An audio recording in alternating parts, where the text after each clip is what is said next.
Bom dia a todos.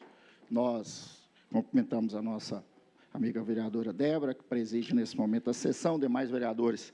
Inclusive, nós estávamos ali na antessala discutindo diversos assuntos para o bem da nossa cidade. Cumprimentamos também a imprensa na pessoa do Reginaldo, os assessores aqui presentes e quem nos assiste também pela TV Câmara. Nós apresentamos um requerimento, e aí, eu não sei se o secretário de governo está na casa. Quando a gente faz requerimento, às vezes nós pedimos uma série de informações, e essas informações elas precisam ser encaminhadas para secretarias. E é um requerimento só, então é uma casa falando com outro poder. Aí vem uma resposta de uma parte de uma secretaria e não vem a resposta da outra parte de outra secretaria do mesmo requerimento, secretário. E isso nos dificulta mais, porque a gente sabe que tem o prazo, então eu já estive lá, os servidores que trabalham na Secretaria de Governo são muito competentes, mas precisa, de alguma forma, ter a resposta chegando de todos os dados. Então, eu apresentei um requerimento de número 793 de 2026, e aí cumpre registrar que o referido requerimento foi direcionado para a administração e da Fazenda. Só que aí veio somente as informações acerca do PDF, e quanto, PDV, melhor dizendo, que é o Programa de Demissão Voluntária, de quais são os valores pagos, e também em relação à quantidade, ou quanto que vai ser pago e quantas vezes foi parcelado.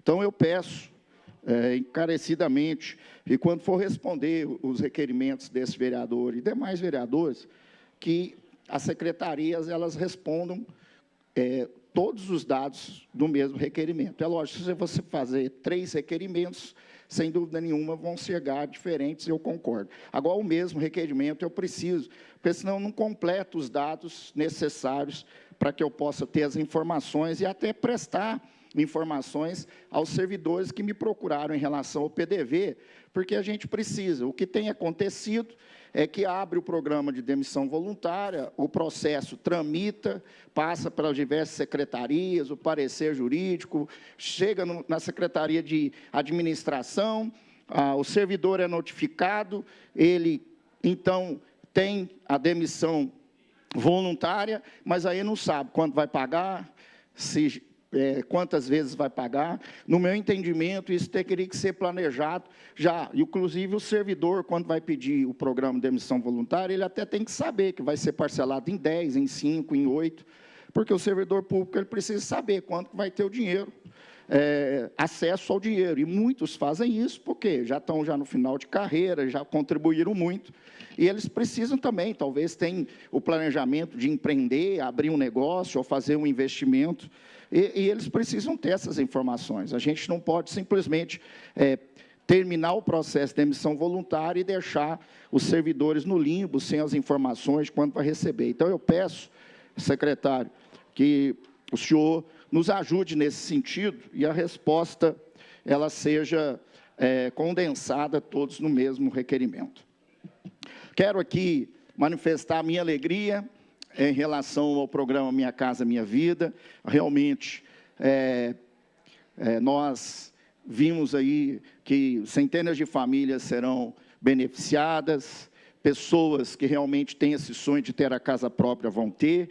É maravilhoso ver, parabenizo o prefeito, os secretários envolvidos nesse projeto.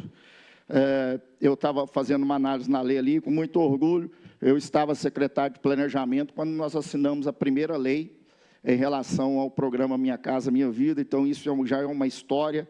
Nós tivemos milhares de casas e agora nós entendemos que é um outro momento. O governo federal não disponibilizou a mesma quantidade, mas foi em comparação a outras cidades.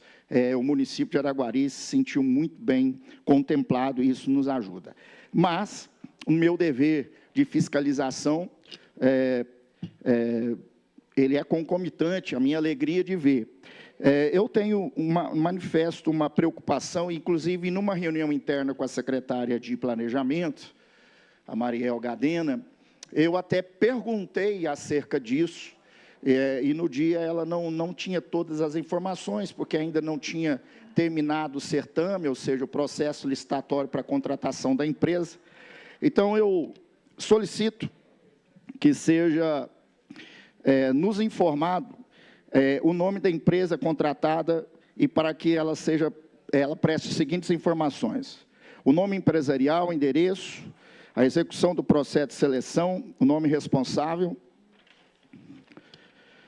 cópia integral do contrato administrativo, descrição detalhada do objeto contratado, informações acerca da experiência técnica da contratada indicando os municípios, informação sobre a existência de certificações, sistemas próprios de gestão, auditoria ou mecanismo de controle, esclarecimento acerca dos mecanismos tecnológicos utilizados, informação expressa sobre eventual acesso da empresa aos dados do cadastro único, caso haja acesso, informar por meio de qual ocorrerá o compartilhamento das informações, quais são os dados disponibilizados, quais os protocolos de segurança, levando em consideração a Lei Federal 13.709, que é a Lei Geral de Proteção dos Dados Pessoais. Informar se a empresa possui sistemas próprios integrados, base de dados governamentais.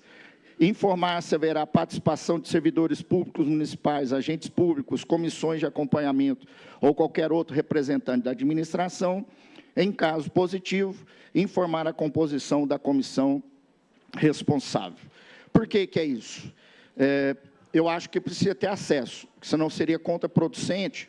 Uma empresa contratada, Reginaldo, recebeu o valor, ela vai fazer as inscrições e depois tem que pegar esses dados de inscrição, mandar para a Secretaria de Desenvolvimento Social para fazer a análise se a pessoa tem, que é a condição sine qua non, é preciso estar cadastrado no CadÚnico.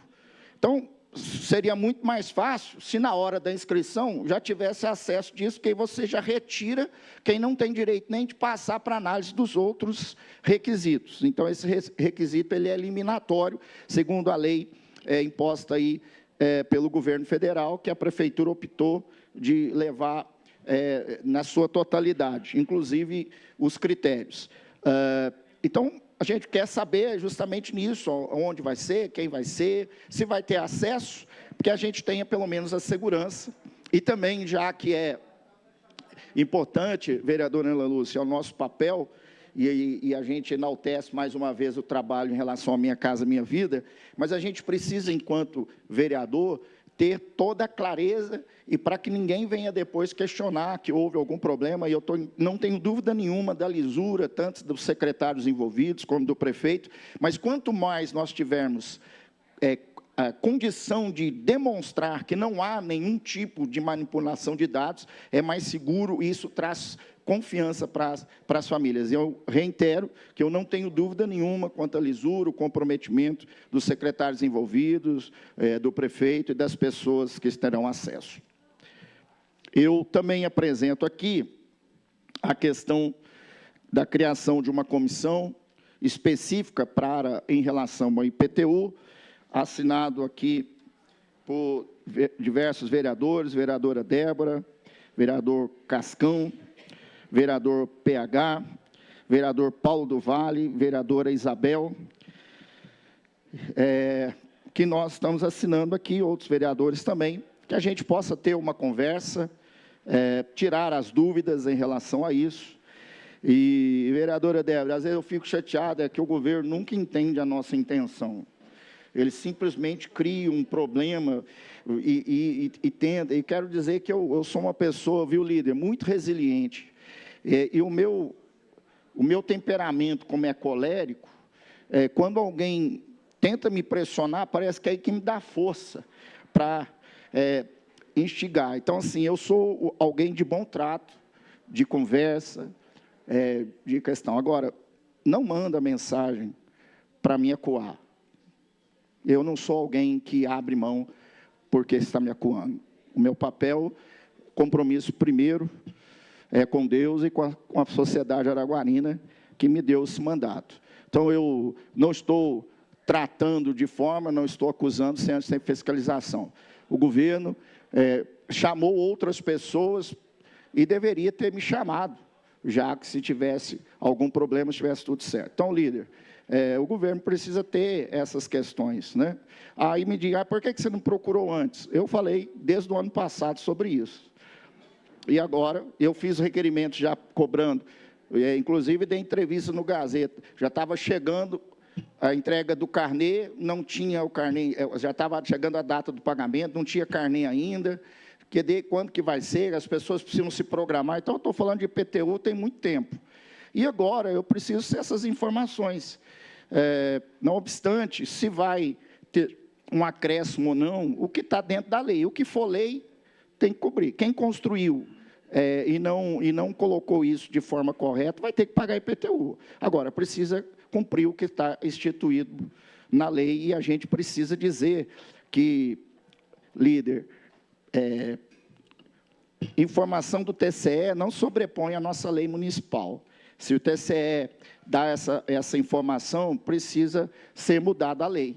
Por quê? Porque uma manifestação ou uma observação do TCE, ela não pode sobrepor o que essa casa votou. Só essas informações, e a gente vai marcar lá, e com tranquilidade, vamos ouvir, ter a oportunidade de ver, e aí defender. Eu defendo que quem aumentou a casa precisa pagar IPTU. Quem lançou terreno e construiu casa precisa pagar, porque senão aqueles que são corretos. Agora, só que tem que cobrar de forma correta, obedecendo todos os critérios da lei. Por último, eu apresento aqui uma emenda ao projeto 38/2026 de minha autoria. Fica suprimido o artigo 6º C do projeto de lei, e os parágrafos subsequentes ficam remunerados, se necessário. Então, apenas uma adequação para que, posterior, a gente consiga ter a votação desse projeto de lei, que eu julgo ser importante. Muito obrigado, que Deus abençoe a nossa cidade, que Deus abençoe a todos nós.